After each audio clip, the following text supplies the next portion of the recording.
Welcome everybody. Welcome to the Citrix Conference Center and welcome to the Alchemist Accelerator Class 5 Demo Day. How many people have been to an Alchemist Demo Day before? Okay, and how many people are new? How many people is this your first time? Oh, fantastic. As I will say, make new friends, but keep the old. So it's good. Well, thank you guys for coming. We're very, very grateful that you're here, and we're very excited that you're here. Today would not be possible if you guys didn't come, and so please know that your presence is really well appreciated. And it's especially appreciated because while today is a demo day, it's the first time that many of our companies are going to be publicly open for institutional investments. It's also a graduation of sorts. It's the culmination of 6 months of incredibly hard work. And so for us, this is a celebration, and it's a celebration with you. So thank you guys for coming today. Really, you're going to get 6-minute distilled snapshots of what's been more than just 6 months of work. It's just been intense work. So we're really looking forward to that today. We're also very grateful for Citrix. And for those that don't know, Citrix has been a partner of ours both in spirit and in practice even before the Accelerator began. So the precursor to Alchemist Accelerator was something called the Alchemist Series, which was an education series that started out of Harvard, and it reached out to 10,000 young technical alums. That was the base for the Accelerator, for those that don't know. That's why everybody converged. It was because of the access to the technical young alums. And Citrix was the first partner that we had that really stepped up then, before we were an Accelerator, to really house and host a lot of the Accelerator Alchemist events. And since then, they've continued to be supportive, both in terms of they've backed 3 of our companies, and we've also been true partners in crime in terms of creating curriculum together. And so I wanted to, if you guys haven't seen the Citrix Accelerator, their portfolio is awesome and you should check it out. And I wanted to bring up John McIntyre for a second. John? Thanks, Ravi, and welcome everybody to Citrix. It's a beautiful day out, but we're going to have a great time here. As Ravi said, we started the Citrix Startup Accelerator about 3 years ago. We're actually situated right across the street and down the block next to the Great America Theme Park. And about 2.5 years ago, this guy walked into my office, and it was Ravi Balani. And I said, "What's up, Ravi?" And he said, "Well, we're looking for a place to host our programs." So as he said, we did the Alchemist series, and now we're doing these demo days with the Alchemist Accelerator.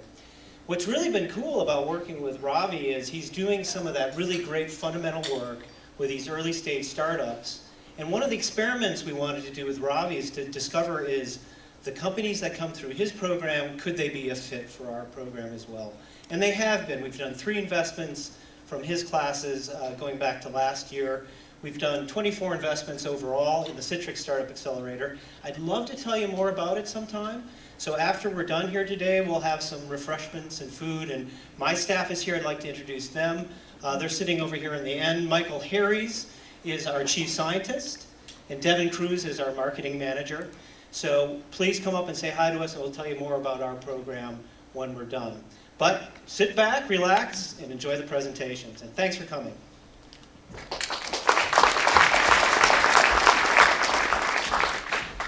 Thank you, John. Okay, so for those that don't know, today marks the 1st year anniversary of the Alchemist Accelerator. Yes, and so we do have a fantastic lineup for you guys today. We're going to show you a lot of fantastic companies, but I wanted to start off with a little story first, which was the first time that I actually had this sensation of having a 1st year anniversary for something that I was integrally involved with was in high school, and it was with the speech and debate team. That was what I was excelling at in high school. And there was a moment during our 1st year anniversary of the speech and debate team when we would play pranks on each other, but we were at a tournament, and I was the first person to fall asleep. And as the first person, you're just the classic victim, right, to be open for a prank. So what happened was I was asleep in this hotel room, and one of my teammates unscrewed the light bulbs in the room. Another one taped down the prongs of the telephone. You know, the telephone prongs back then, you had little prongs that stuck up. And a 3rd one put the telephone in a drawer and closed it, and then somebody else turned off the lights, and they all hid around the room, okay? And then somebody called the hotel. And this is a time when you didn't have voicemail or answering machines, so the phones would just keep ringing, okay? So I was there, lying in bed, peacefully sleeping, dreaming away, and in my dream I heard this ring. I was like, oh, is that part of my dream, or is that something else? And I was like, oh, I guess, and it kept going. And so then I sort of like, oh, I guess it's, and then I woke up a little bit, and I was like, oh, there must be a phone. So I reached over to try to find the phone, but there was no phone there. And so I was like, oh, maybe I'm imagining things, but it kept ringing. So then I was like, okay, well, I gotta turn on the lights. So I tried to turn on the lights, and the lights wouldn't turn on because the light bulbs were taken off.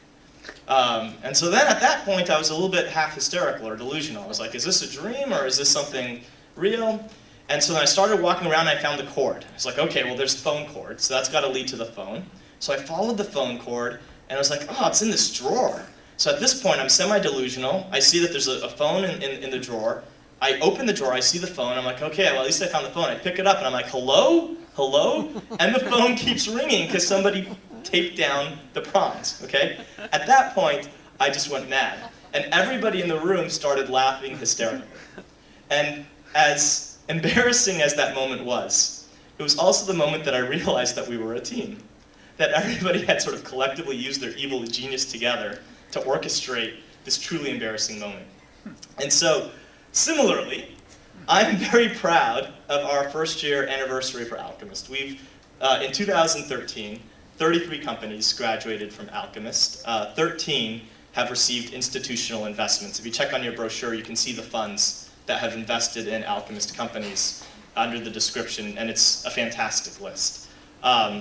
We're very excited that VentureBeat, we have Jordan here from VentureBeat, named us a Superstar Accelerator of the Year. Thank you, Jordan and Chrissy. And most recently, Salesforce has just joined as a backer of Alchemist, which brings us through 2016 for funding and cash. So that's all been fantastic.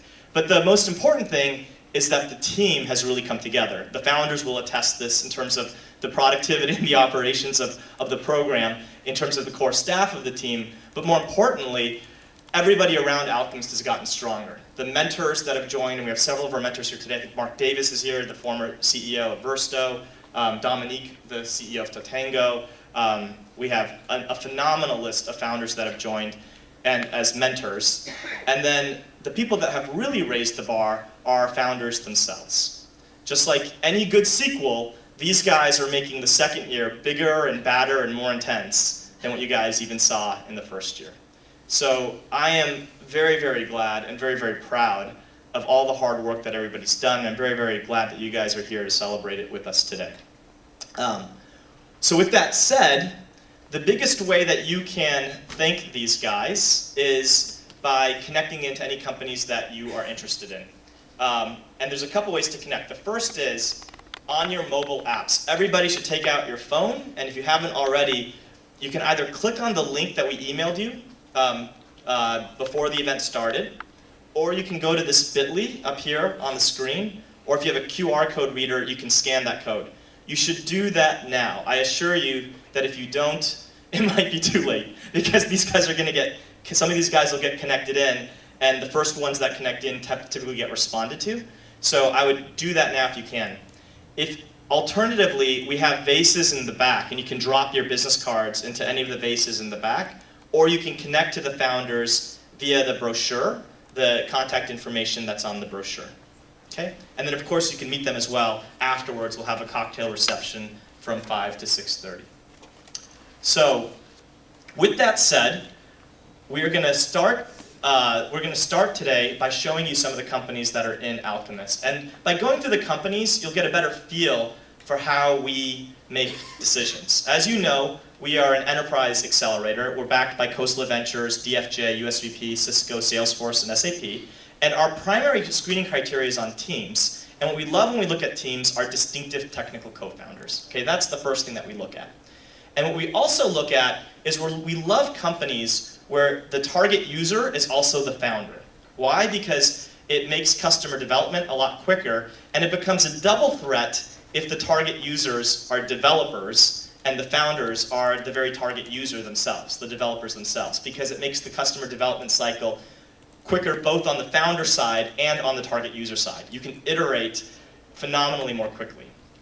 And one of the big trends that we've seen over the last years is the emergence of the developer in creating true unicorn billion-dollar-plus companies. You're seeing this with New Relic and GitHub and Heroku, and you're really seeing the developer becoming a role across vertical functions. Even venture capital funds are hiring data scientists and developers within their houses, and that's happening across the enterprise, across verticals. Okay. The other thing that is we're becoming very much aware of is the power of communities. We just had Joe Lonsdale here from Palantir at lunch, who is also attesting to the fact that the network effects of communities on the enterprise space are becoming the defining feature for him on what truly makes breakout companies.